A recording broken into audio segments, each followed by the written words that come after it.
Welcome to the Bible Momming Podcast, where we are parenting by the book. I'm your host, Paula Whidden.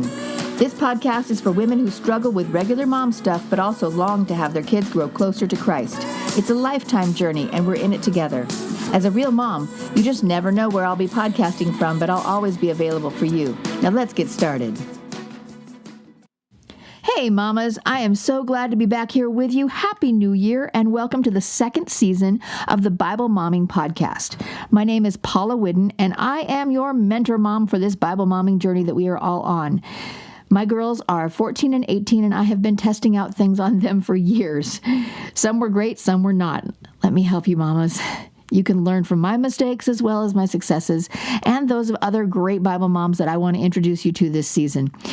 In addition to that, I've ministered to children and teens and their families as a youth and children's pastor. I had the opportunity to do that in a bunch of different ways over 30 years. So the kids that I've experienced, while my kids may not have done something, they have. I was right there alongside the kids, the families, crying and praying through it all. One of the biggest things I've learned over the years is how truly amazing the Bible is. I know everybody says that, or at least everyone in the Christian community does, but I didn't always think that that was totally true. I mean, I loved Jesus and I loved God, or at least my idea of God, but the Bible was a hit or miss idea to me. I remember thinking that if no one had a Bible, but they knew God and they knew that God loved them, that would be plenty. But then I tried to do that, and I tried to love Jesus without learning more about who God is through the Bible. And I kept blowing it over and over. That doesn't mean that I'm perfect now, mind you. But what I've discovered is that I needed to be really committed if I was going to trust God with my whole heart, and that I needed to trust the Bible wholeheartedly. And what I've learned is that it's not a straightforward book. It's not just like A to B to C to D, and bam, you get to the happy la-la ending. I've learned that there are things in the Bible that are mentioned that are not advice. They're not meant to be repeated. They're more of a what not to do kind of thing. The Bible is pretty blunt about people's failures, and if someone does something in the Bible and then they completely fail in an important arena, they were an example of what not to do. There are also verses that help us to know what to do, but you have to spend some time reading it and digging it to understand some of the nuances of this amazing book so that you can tell the difference. And I want to help you do that, mamas. I'm doing this because I've discovered that this book is the best counselor, or at least it gives us access to the best counselor you will ever find when you figure out how to read it. Some of its guidance seems rather counterintuitive to what we naturally do. It takes personal discipline and even help from God to actually do it. But when you do, there are major rewards for you personally, for your family, for your friendships, and your marriage. In addition, with that in mind, I want to help you to not get held back by your fear, by your own expectations even. I know what that's like. I know what it's like to be afraid, and that's not the life God has called you to live. You see, I was in 2 major car accidents before the age of 13. One killed my dad and almost killed my brother and me, and in the second accident, I broke my jaw, my elbow, and had a compound fracture in my right shin. As a result, when I became a parent, I found myself scared to let my girls try new things. I called myself safety mom, and I would follow them around ready to catch them at a moment's notice. And then I realized this could be a problem because being able to fall and learn how to recover are important life skills. So I began seeking God's guidance in the Bible to help me overcome my fears. I'd love to say I'm this totally fearless Wonder Woman now, but actually, I just know I'm better than I was before. And I'm making progress toward this freedom that God has for me and my girls, and He has for you too.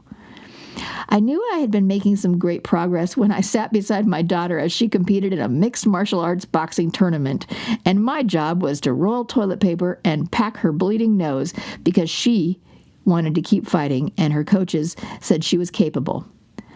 I was watching her cues and seeking to see if she wanted to keep going and to see what was going on. And this was a definite yes. My girl was driven and is driven. And I didn't want to get stuck in fear, so I kept helping her move forward. And that's what I want to help you guys do. Help our kids be who they are designed to be and move forward. If you're someone whose fears can easily get the best of them, stick around because Bible momming is for you.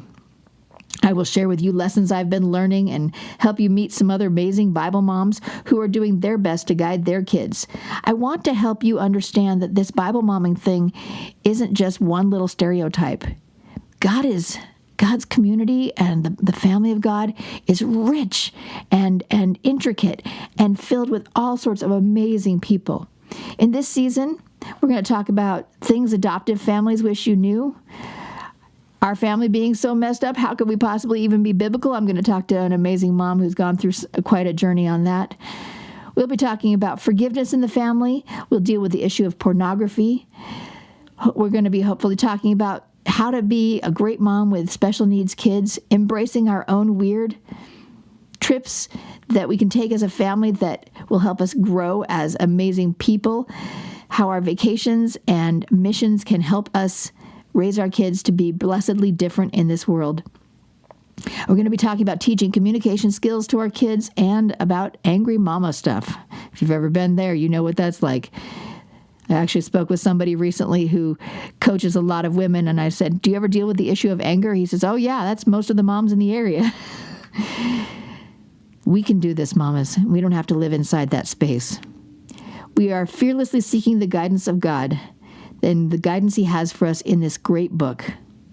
If you have ever wanted to dig into the Bible, but you don't know where to begin, if you've got questions about the Bible, but you're embarrassed to ask, if you find the Bible confusing and wish somebody would help you make sense of it, I also created a course for you. This course is called Bible Basics, How to Read the Bible, Understand It, and Grow. And in it, you will learn who wrote the Bible, how it was written. You will learn how to pick out your own Bible so that it's one you can understand and appreciate. You'll get an overview of each book of the Bible, that's 66 of them, in a very short but understandable format.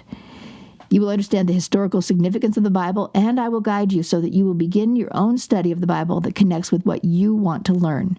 And all this is only 2.5 hours, broken into little bits that are biteable and workable. All you need to do is come on over to BibleMomming.com and check out BibleMomming.com/Bible Basics. I have a discount for the class there. You get 40% off, and I'm just really excited to share that with you. Now, meanwhile, I have been hunting on the internet and all sorts of different places for some great podcasts, and I have a list for you that's going to be at BibleMomming.com with this episode. In our episode notes.